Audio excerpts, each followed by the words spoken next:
Welcome back to the channel. Welcome back to Meet Your Neighbours Unplugged. And I'm so happy to have a fellow Brit in interview today. And so I'd like you to say hello to Morpheus GI. How are you, Morph? Hey everyone. I had to shab it myself. I'm feeling quite good about this, so thanks for having me on. Not a problem, mate. I'm having a lot of fun.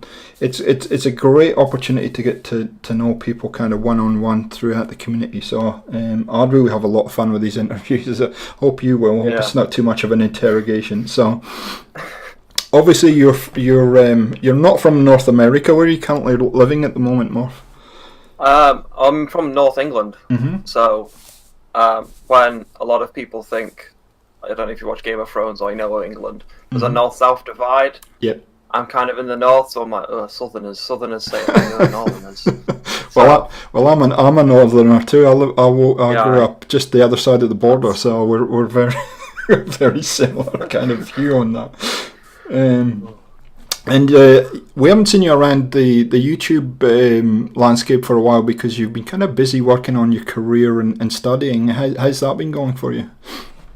Yeah, there's I thought you might mention that, and it's understandably so. Now, obviously, a lot of people around my channel or people who know of me know that I'm in university, so I've got not only to do studying, but I've also got to, you say, prepare for kind of employment as well, which of course has already been sorted. So now I can get back into the YouTube, back into YouTube. And the only really time back then when I would create content would be on weekends, because that for me was a time to rewind, chill out. And if I didn't really have anything creative to share, because a lot of my content, probably about 90% of it, is about building and let's see if we can glitch a rug into a lamppost or something. And it's always for me to do building. So if I don't have that creativity, then I won't tend to upload. So it's a matter of ifs and whens. It's interesting you should say that, because it's people think we have all this creativity and it just flows and you can upload and you're building all the time. It doesn't work like that, as you just touched on. It comes in kind of waves. At least for me, I don't know how you feel. So it's about the same, to be fair. I did a season called Let's Build Nordhagen Beach, and I stopped it at the part 6 because I went through about 3 to 4 weeks. I recorded everything I did after that point. And in those 3 to 4 weeks, it was about 3-hour recordings, and I didn't do much because I couldn't think of anything to do. Nordhagen Beach in Fallout is a huge area, but you have to have a massive imagination, or just to have little bits and bats coming in from everywhere. I play 76 a lot, and I get a lot of creativity coming from that. Yeah, absolutely. I think Nordhagen is a big settlement. It's a big area to do. I think it's always a challenge to try and keep moving the kind of creativity bar, if that's the right way of putting it, forward in as much as you want to always be doing something a little bit different to what you've done in the past, and also something a little bit more elaborate or a bit more fine-tuned. I don't know exactly how you'd can say that, but it's that is a big challenge, and it's unfair, I guess, as well, if you just aren't feeling it and the ideas aren't coming, that you just kind of persist for the sake of just persisting because you've got a schedule on YouTube. I mean, it's far better just to wait till the ideas come. I totally agree, mate. It's But you've been playing have you played it? You have been playing a little bit 76. How have you found the kind of, not so much the gameplay, but the landscape of 76? I assume by landscape you mean like the geography of the world and the map and such. And the way it looks, yeah. For me, I like the look of it a lot more than I did Fallout 4, except I want a glowing sea area. That's the only bit I want. You and Mr. Strontium both. So much. I love it so much.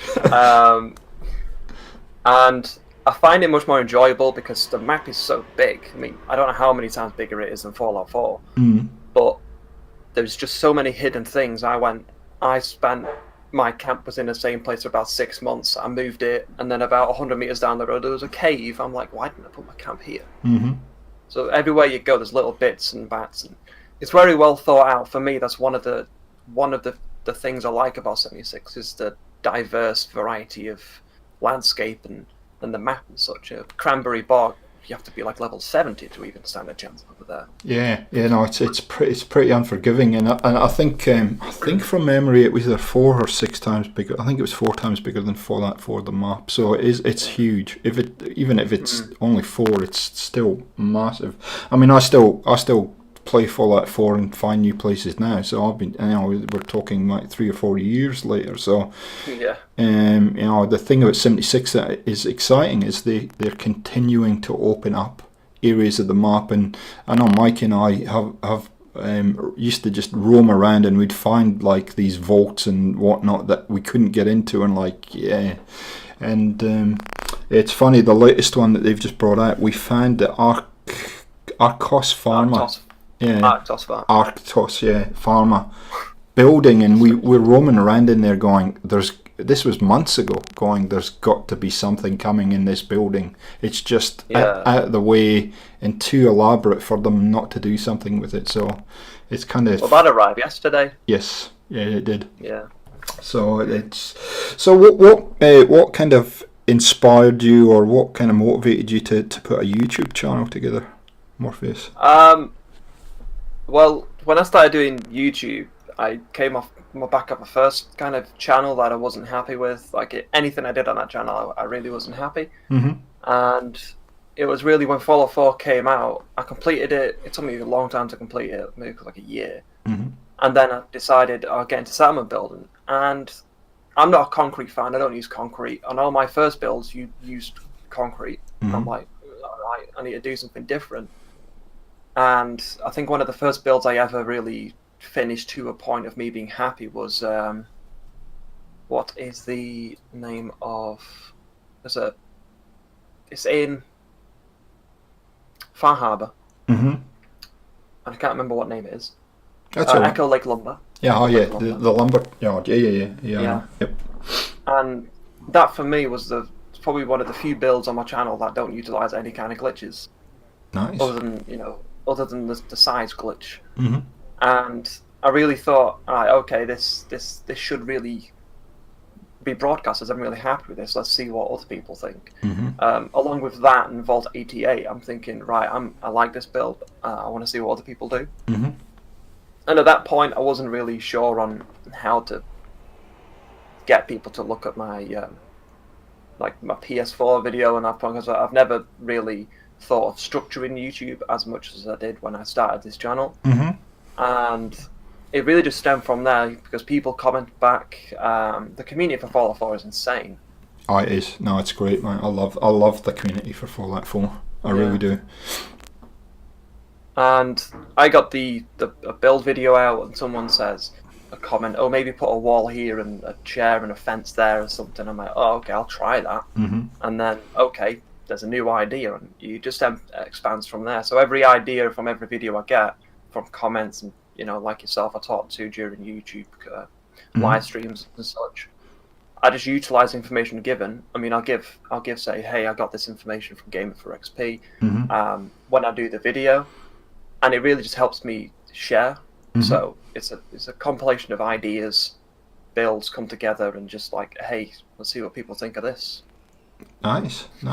It's how do you find Fallout 4? What does it take to? I know I've been talking to quite a few people in this series, and there's varying kind of opinions on what Fallout 4 does for them, in as much as the kind of immersion, and I'm talking about the building of Fallout 4. Obviously, the immersion, the relaxation. Is that the same for you? Does it kind of just take you to a place where you can just forget about the world for a while? I'm really in two state of minds when I play. Mm-hmm. I play to chill out, which is generally what I do to play any video game. Mm-hmm. And the other one is I'm playing for a goal. Mm-hmm. Like, I don't play 76 to say, I don't play Fallout 4 in this instance to say, I'm going to go find a gunner and take his armor. Mm-hmm. I don't usually have stuff like that. But it's usually, I want to try and get this done, a specific quest, so I can get something I never knew about. Mm-hmm. So it really depends on what I'm doing, or if I've got an idea. We mentioned before about creativity. And if I have like a creative aspect or an idea, I will just jump on Fallout 4. If I'm not doing anything, I'll just jump on it and start the foundation. Like, okay, I put this there and I'll work on it later on. So it really depends on what I'm doing, but altogether I do really just like playing Fallout 4 a lot more than any other game I've played in a long time. Good. I mean, the one thing that amazes me, I mean, Fallout 4 were kind of launched, what was it, November 2015. I'm still seeing videos now where people are doing things in building, and I just sit back and just the jaw drops open. You go, wow! Yeah. Wow! I would never thought to do that or use that technique or use that piece of that item or that building piece or whatever it might be to do what they're doing, and I think it speaks to the longevity of at least the building component of Fallout 4. But I must admit, and I'm biased because I love the game. I think it's a bloody good game, Fallout 4, and the replayability is huge. You've not got it wrong there at all. I mean, how many endings is the 4 or 5 endings on the base game? Then there's Far Harbor. There's again 4 or 5. Nuclear War was a bit of a disappointment, but there's 3 different endings there.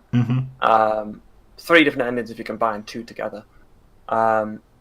So yeah, you absolutely spot on. You got so many different play styles. A lot of people go for like melee with a rolling pin because it's so overpowering, and there's so many different variations you can do in the game. Not just with your play style, but with who you want to, the faction you want to choose, the companions you want to choose, how you're going to go around it. Are you going to be a dumb mule, or are you going to be an intellectual, charismatic person?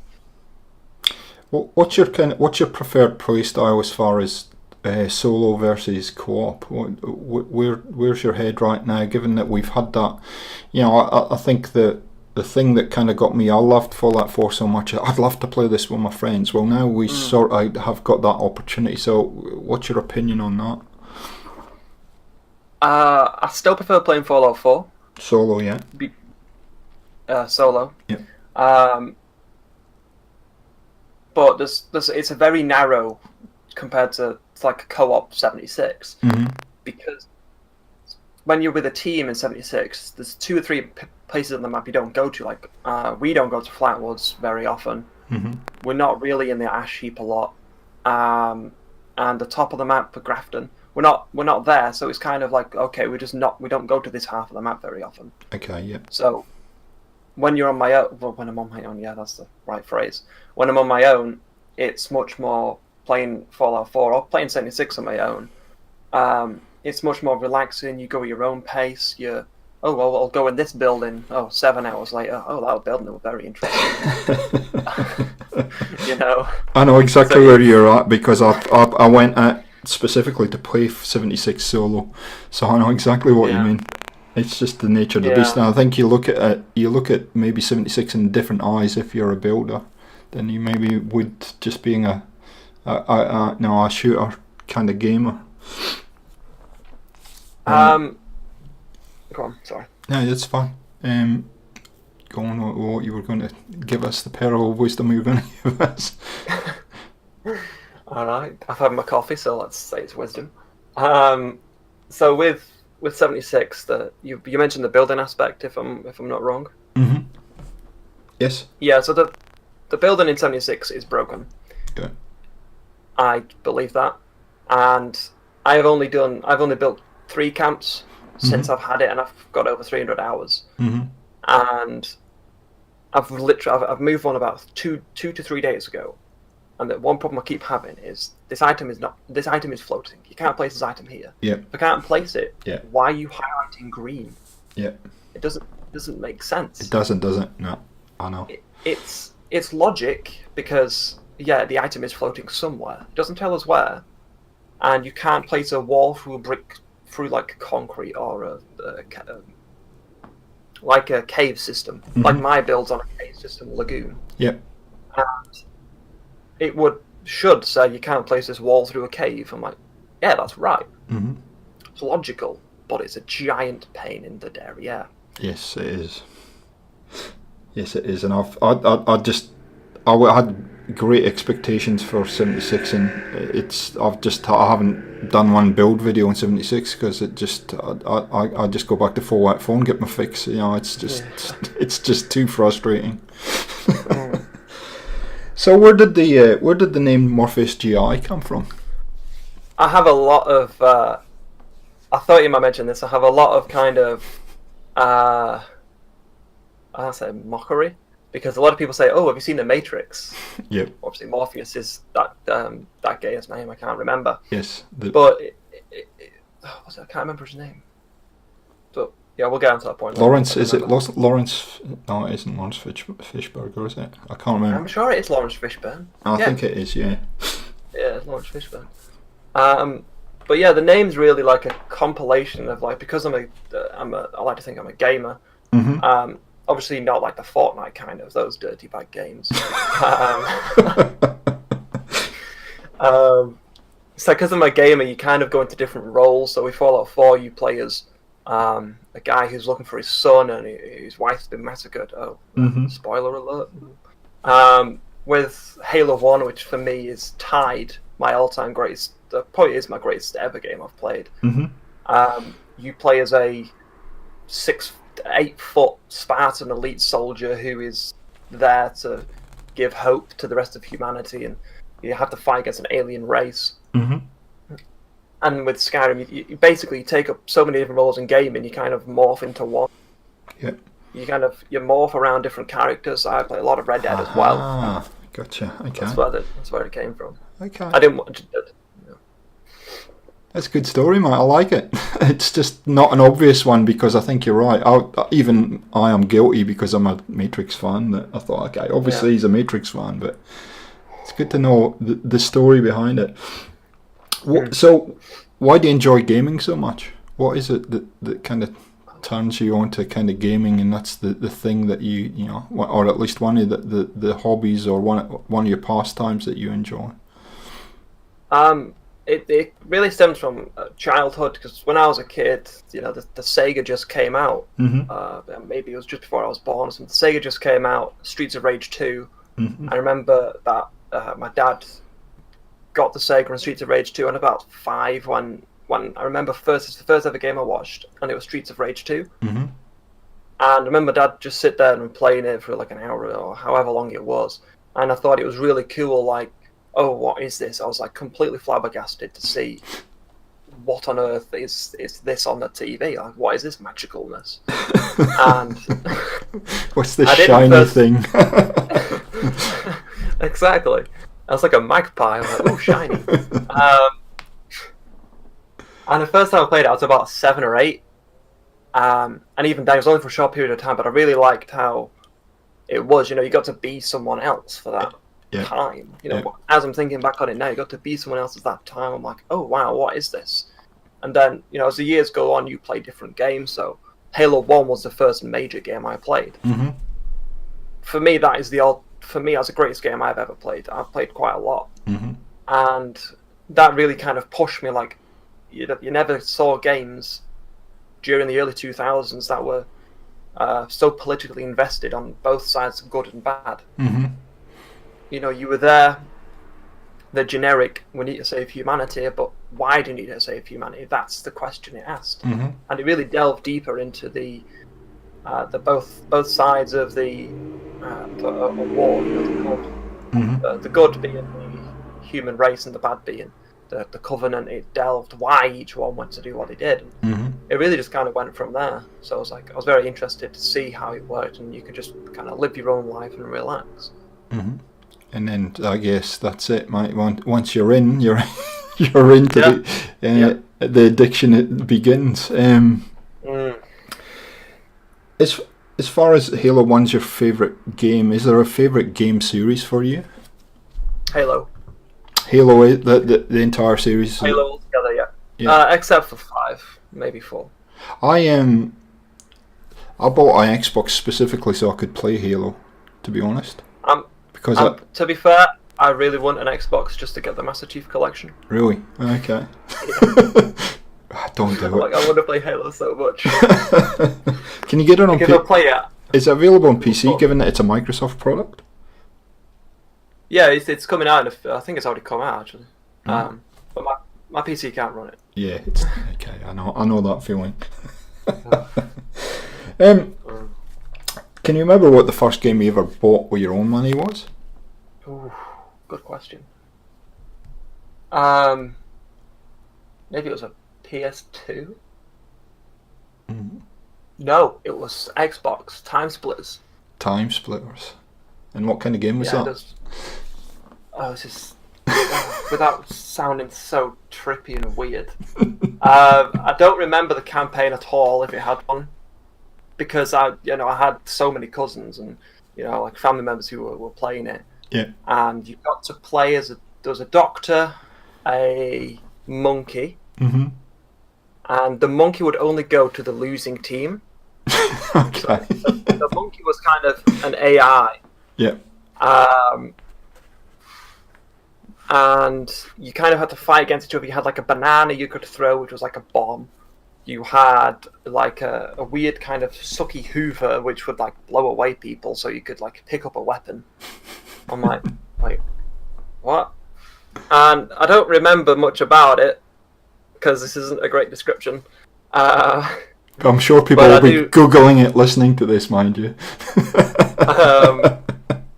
But I do remember playing it, and there was so many characters. You had like this kind of Harlequin individual who had like a big gun, basically. It was a bit like Harlequin from DC, really. She had a big gun, and she could like do like a finishing move with that gun, and each character offered different things. So it wasn't Battle Royale, but if you think of it now, it looked similar to a Battle Royale. Okay.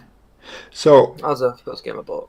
So as far as the future of Morpheus GI, the YouTube channel, what can we expect to see in the future from you? Good question. I've been asking myself recently. So I was, because a few people know that I'm actually majorly moving to an entirely different country. So up to that point, I plan on actually finishing Fallout 4, Nuclear World specifically, because I've been doing this playthrough since I started it May last year and got about 30 parts done in about 2 months. Yeah. And then it kind of fizzed off because of university employment and stuff. Life in general, yeah. It's life in it. So hopefully I can get around to finishing that. Obviously it's going to be a melee build, so don't really use guns if you don't have to. And really after that it's going to be I do plan on launching a nuke in 76, so that's going to be like offshoots of 76 coming in there. A build, launching a nuke, a little tip I didn't know about. Good.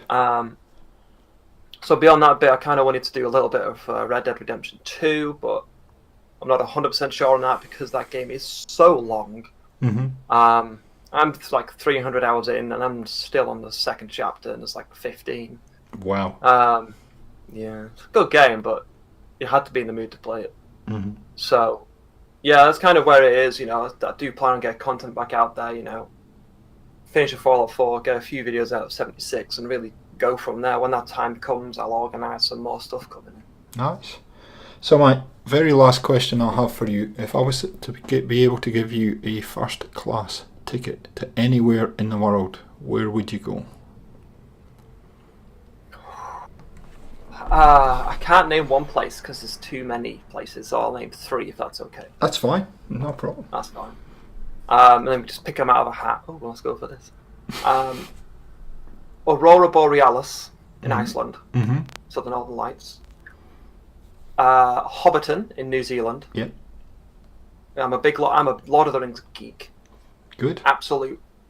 I'm probably like either Bali or Machu Picchu.